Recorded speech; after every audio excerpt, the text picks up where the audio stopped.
You know what drives me insane?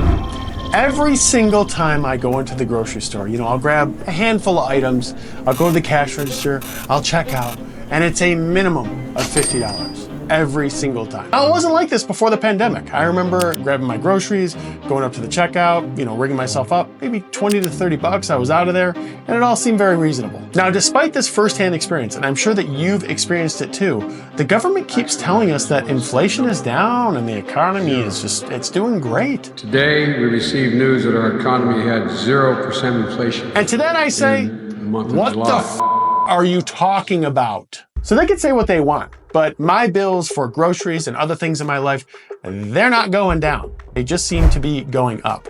And I'm getting really irritated about this, right? So I decided to have a conversation with AI and see what it thought about the entire situation. So I grabbed my computer and I asked, what are the top 5 expenses that impact consumers the most and how have they changed since before the pandemic? Since before the pandemic, several key categories have significantly impacted consumer inflation. Food prices have risen sharply, particularly in grocery items. Housing costs, including both home prices and rent, have also increased, affecting affordability for many households. In the energy sector, prices have been volatile, with significant increases in gasoline and electricity costs contributing to higher living expenses. Transportation costs have outpaced inflation, with new vehicle and fuel prices increasing. Lastly, healthcare costs have also increased. Exactly. You see, now AI, it gets it. So the government keeps telling you that, things are tame and inflation's, it's all good, we're good, but we're not. And the things that impact consumers the most, they continue to rise more and more. And now I know, before you say anything, I know that inflation is a real thing and it's always gonna be there. I understand that, that's okay. But it seems like in the last 5 years, those inflation numbers are much higher than they used to be. And really what is considered normal just doesn't seem normal anymore. Families looking for a quick option to feed the family has seen inflation take a bite out of their ordering experience. So I asked AI to analyze prices pre and post-pandemic for all of these different categories. This way I could get a true idea of what inflation really is and why it seems so high. And I gotta be honest with you, after doing this conversation, I was absolutely shocked, and I guarantee that you will be too. So we started off with food costs. Food prices in the United States rose significantly from 2019 to 2023. The All-Food Consumer Price Index increased by 25% during this period. This trend has continued into 2024, with many items seeing even higher price increases. We can see substantial increases in many common grocery items. Eggs increased from $1.46 to $2.52 per dozen, which is a 72.6% increase. Ground beef rose from $5.97 to $10.49 for 3 pounds, which is a 75.7% increase.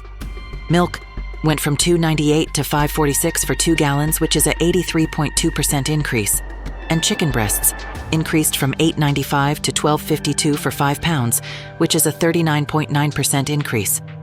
This graph gives a better representation of food commodity changes over the last 10 years. So doing some simple math, I took the number that AI gave me for the All-Food Consumer Price Index, 25%, and I divided it by 5 years, which basically came out to 5% per year since 2019.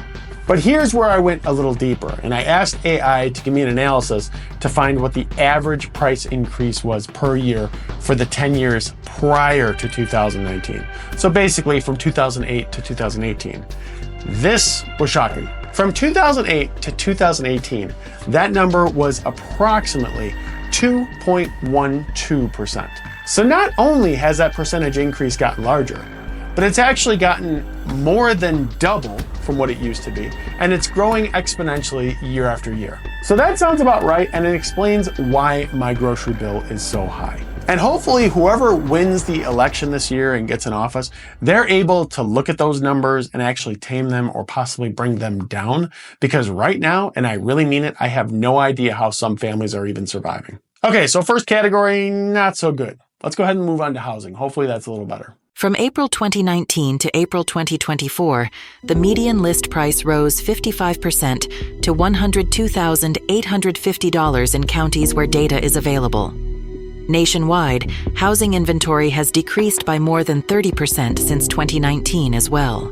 Well then, those numbers are pretty ridiculous. And when you pair that with the high interest rate, it's no wonder that the real estate market has basically come to a crawl. And this was helpful, but I also wanted to check on rent prices because I know not everybody can afford a house right now. As of May 2024, rent prices are 32.1% higher than they were in 2019, before the pandemic. So this means that over the last 5 years, we've seen a rent increase on average each year by about 6%. So how does that compare to the previous 10 years, 2008 to 2018? And this number is sickening. So the prior 10 years, the average was right about 0.43%, or roughly 0.5%. So if you're renting and you're wondering, why is it getting so expensive and it just doesn't even seem reasonable anymore and I can't afford anything, that's why. And honestly, I don't even know who to blame for this or what the factors are for it, but it is frankly a very, very ugly number to see. Okay, US economy, 0 for 2. Let's go ahead and ask AI about energy costs. The United States inflation data for the South Consumer Price Index in the energy category shows an increase of 42.8% from January 2019 to May 2024. It's important to note that this figure represents a regional measurement and may not be exactly representative of the entire country. However, it provides a good indication of the significant increase in energy costs since 2019. So this one definitely isn't perfect, but it is a good representation of reality.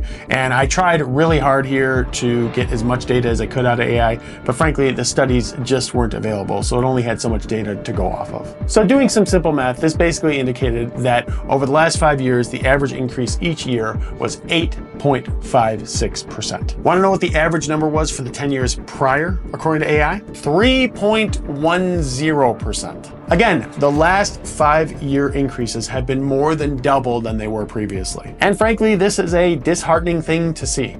But let's go ahead and jump into transportation. And while I don't have high hopes, I am hoping that it's a little bit better. In 2019, the average new car price was approximately $37,876, while in 2024, it has risen to $48,759.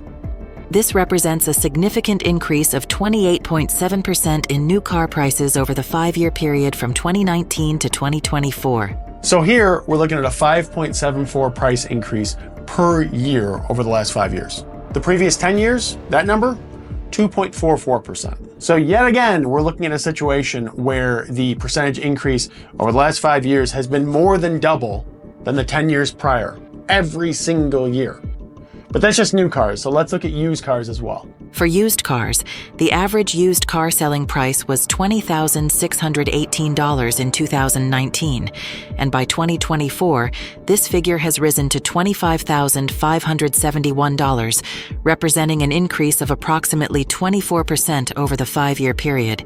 This means a 4.8% increase each year. And yet again, we're in a situation where a key expense to consumers is much higher and inflating much higher than it used to. Now let's jump into the last expense, which is healthcare. In 2019, healthcare spending in the United States was $11,582 per capita. By 2022, this figure had increased to $13,493 per capita.